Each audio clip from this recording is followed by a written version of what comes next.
Hey, what's up guys, it's DarkArmedDuelist, and today we're going to be doing a Warrock deck profile. So I really wanted to do this deck for a while now. This deck has been getting like a lot of attention in the community for basically being a beatdown deck that can't beat GOAT format decks, but I'm really excited to actually show you guys this deck because I've come up with a really interesting build that might surprise you guys and how the way the deck actually can play and be able to do some surprising things, which is really cool about the way that the deck plays. It does play like, well, Caveman Yu-Gi-Oh, but it does have some surprising combos in the deck that a lot of people have overlooked in my opinion. So without further ado guys, don't forget to like, comment, subscribe, hit the bell next to become part of the notification squad, and definitely check out the Patreon down in the description below because we have all those awesome rewards you guys, like getting your name description for every single video, getting a signed card to the mail, and even getting to request a deck profile every single month to your patron along with test hand. So without further ado, let's get straight on into this.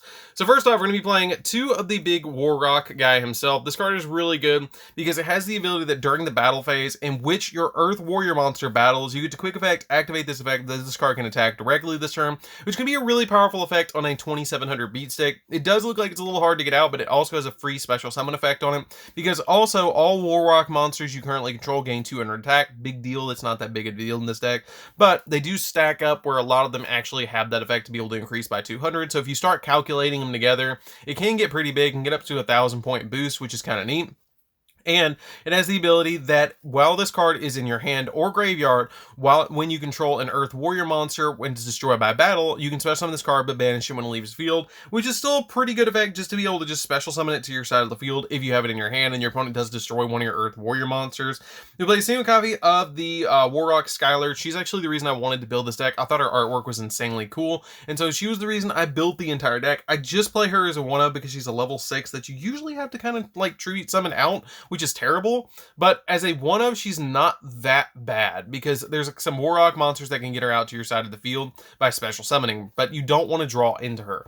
But basically what this card does is you gain 100 attack for each monster your opponent controls, and then during a battle phase in which your Earth Warrior monster battles, then you can quick effect target one level 5 or lower monster in your graveyard and special summon it. And also all Warrock monsters you currently control gain 200 attack until the end of the opponent's turn. Also, for the rest of the turn, you cannot attack directly with level 5 or lower monsters, and only use the following effect for once per turn. So she's a good 1-of. I probably wouldn't play her at any more than one, maybe 1 or 2, but any more than that and you're going to be risking bricking with this deck.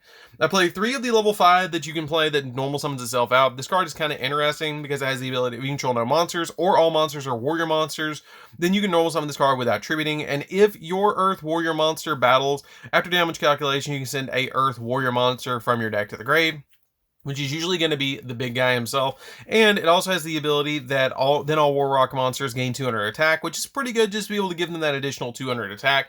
It helps out the deck a little bit because you've already stacked up to 600 just with these. You play 3 copies of Gactos. Gactos is kind of neat because it's probably the one that you want to open up the first because it has the ability that if an Earth Warrior monster is normal summoned to your side of the field, you can special summon this card from your hand, which is kind of like a Kage to Kage effect, which is kind of neat. And I kind of ran with that for the entire build where you wanted to make rank 4s and make some synchro plays.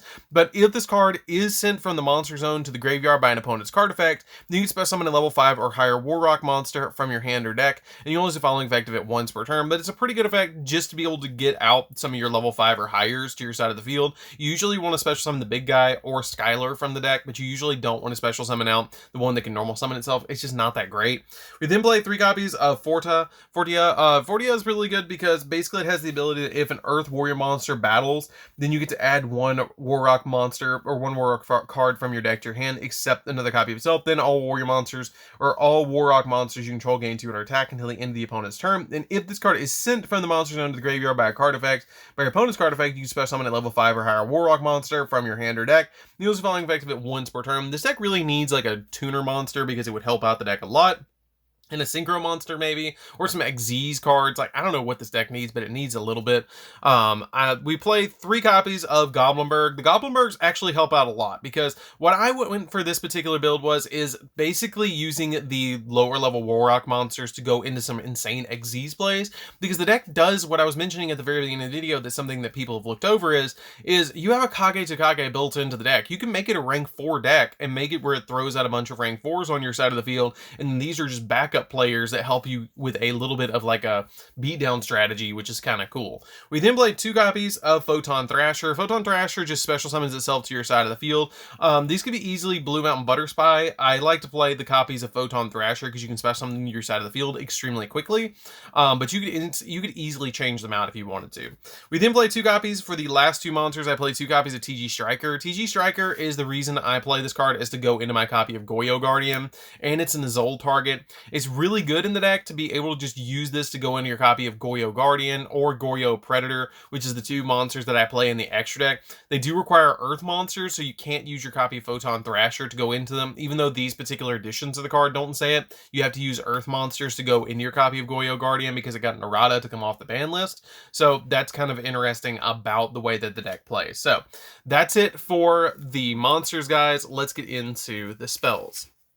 So for the spells, it's where the deck starts getting really interesting to me, because you can play a lot of different random spells in the deck. So we're going to be playing a single copy of Monster Reborn. Monster Reborn is just helpful for the deck to be able to go in and get your Warrock monsters out of the graveyard, because the deck does need a little bit of help in that aspect, because it's very reliant on the normal summon. There's not a lot of cards in the deck that special summon themselves for free, which the deck desperately needs in the future if they're going to give this card deck some more support, which I would imagine they would, because it's very underwhelming at the current moment, but it needs a little bit more love from Konami to give it a little bit more support. But at the moment, it's not terrible. It's just not top tier. We then play a single copy of Reinforcements of the Army. Rhoda is really good because it helps you get your particular Warrock level 4 lower monster from your deck to your hand. 1 copy of Terraforming because the Warrock Mountain is actually pretty decent to be able to get to your hand. I play double or nothing, I know. But because basically the whole point of the deck is to be able to go into Utopia Double and swing at your opponent for 10k and be able to instant win the game, which is why I play the copies of Utopia Double in the extra deck, and I play the double or nothings in the main deck. You want to play 2 just in case you draw into it, because it's very, very important to go into Utopia Double and swing at your opponent. I play double Twin Twister because it can pop back row, and I wanted to make the deck extremely budget. You can play Harpy's Feather Duster, you can play Raigeki, you can play double Lightning Storm if you want to in this position, but I like to play the 2 Twin Twisters because it makes the deck extremely budget. We play 2 copies of Warrock Ordeal. Warrock Ordeal is kind of neat because it's it's a very unique card, because what it does is you can only control 1 Warrock Ordeal, and when this card is activated, you get to place 3 counters on it. And when a Warrock monster battles and destroys a monster by battle and sends it to the graveyard, you can remove 1 counter from this card, and if you do, you get to draw a card, and then after the last counter has been removed, you send this card to the graveyard, which is kind of neat. I like the aspect of this card because it's kind of balanced, because it's going to let you draw up to 3, but you can only control 1 of it, so it's very balanced to me in what it does. We then play 3 copies of Warrock Mountain. So Warrock Mountain is probably the best card in the entire archetype, because it has the ability that when this card is activated, you get to add a Warrock monster directly from your deck to your hand.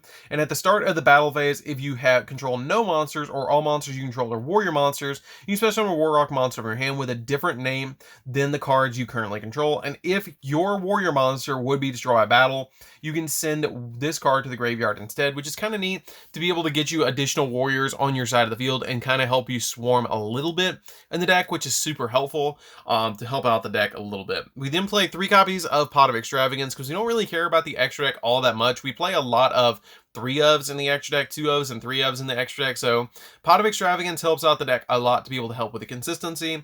I play a single copy of Living Fossil because it is kind of a warrior deck. And this card helps out a lot to be able to get stuff like your TG Striker, your level 4s back from the graveyard to go into rank 4s. And then I play 3 copies of United We Stand. United We Stand is a neat card in the deck. Now hear me out about this card. You can change it out if you want to for other equip spells or some hand traps in the deck, but I wanted to go with the full on, like, make my monster as big as possible, which is the joke in the whole community about this deck. To make it's basically just a old school beatdown deck, which is kind of neat. But I liked United We Stand in this deck because the deck actually does throw out a bunch of monsters at a time, where you throw out stuff like your Gactos, you throw out stuff like your copy of TG Striker, your copy of Goblinberg, and you can end with like 3 or 4 monsters on your side of the field pretty easily in this build, which is kind of neat to be able to throw out a copy of United We Stand or 2 and be able to boost up by anywhere from 16, 24, 3200 attack points on one of your monsters. We then play 3 copies of Magnum Shield as well. I play 3 copies of Magnum Shield because the equipped warrior monster either gains its attack or gains its defense to its attack. It kind of depends on what you need. You can either make it extremely defensive or extremely offensive. It kind of depends on which way you want to go with it. If you put your monster in defense position, then it it gains defense equal to its original attack. If you put it in an attack position, it gains attack equal to its original defense, which a lot of your Warlock monsters, if you notice, have the same attack and defense. So it basically just doubles either their attack or their defense, which is kind of neat.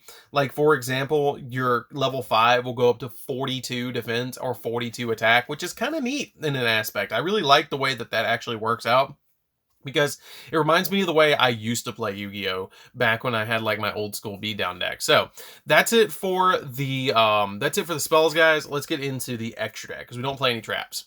So for the extra deck, we're going to be playing 2 copies of Goyo Guardian. The Goyo Guardians are just really helpful because you can use TG Striker to go into these, and they take an opponent's monster. It does special summon in defense position, so you can't take link monsters, but you can take everything else. It is a really good card still, and you can play it as a 2-of in the deck, but it does require earth monsters to go into this card, even though it doesn't say it on these cards, because these are older versions of the card before the errata. You have to use earth monsters to go into Goyo Guardian. I played 2 copies of Goyo Predator. Goyo Predator does not require the earth tuner monster, so you can go into this one with your copy of your Photon Thrasher, but it has the ability that when this card destroys an opponent's monster by battle and sends it to the graveyard, you get to special summon that monster to your side of the field, but any battle damage inflicted to your opponent by that monster is halved. But it can take link monsters, which is pretty neat, and you can equip it with Magnum Shield to bring it up to 3600 beat stick, and it can take a bunch of different cards away from your opponent, which is really, really nice, and you can special summon them in attack mode. We then play 3 copies of Utopia Double. I know, you guys, I'm all over this one. 3 copies of Utopia Double. The reason I'm playing Utopia Double is because I am all about Utopia Double in this particular build. It has an insane effect that basically when you XZ summon this card, you detach a material, special summon Utopia on top of it, and then you add a double or nothing from deck to hand. You then, with the Utopia that you overlay on top of it, just like this, you're going to be able to attack with the Utopia and then detach a material from the Utopia, dropping it down or negating the attack, drop the double or nothing, and then swing for 10k, because the Utopia doubles the attack of the Utopia up to 5,000 when it's summoned on top of it, which is super helpful to be able to just get to your side of the field and help you out with all that damage against your opponent. And it really will surprise your opponent when you throw it against them. If you can't take them out with that, I do play a single copy of Zeus in the deck. Zeus helps out a lot because it can help you just board wipe over and over again.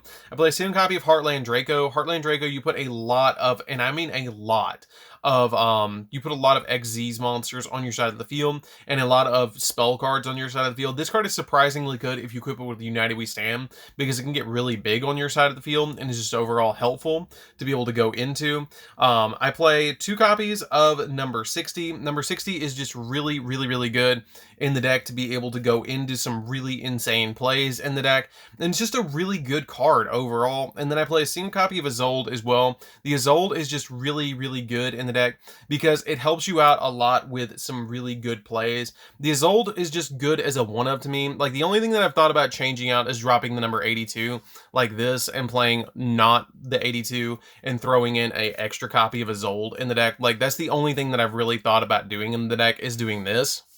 But you can play the number 82 over one of the Isoldes, or if you don't have the AA Zeus, you can drop in the number 82 over it to be able to swing over your opponent's cards. It's totally up to you how you want to play it, but it's just an overall really good build like this, because it's just really interesting. The only thing that I kind of get nervous of with the 1-of Isolde is I'm going to hit it with my copy of Extravagance, but it's like a 1 in, like, you have a 6 chance that you're going to hit it out of 15, so it's kind of, it's not going to happen every time, and you're usually going to go for it first to be able to get your TG Striker out, and it's not the end of the world if you don't get the Isolde off. So that's it for the deck, guys. Don't forget to like, comment, subscribe. Definitely tell me what you think of this deck down in the comments down below, because it's an interesting deck. Like, I really think that Konami did something interesting with this deck. I hope that they give it more support to make it a little bit better. It's not the worst deck in the world. Like, I remember when Ice Barriers didn't have support. That was pretty bad. But it's not terrible. Like, it's not terrible. It has potential. And I think that it needs a little bit more love. So anyways, guys, this is DarkArmedDuelist. Don't forget to like, comment, subscribe, hit the bell on there so you can become part of the notification squad, and definitely check out the Patreon down in the description below, and we'll see you guys in the next video. See you later, guys.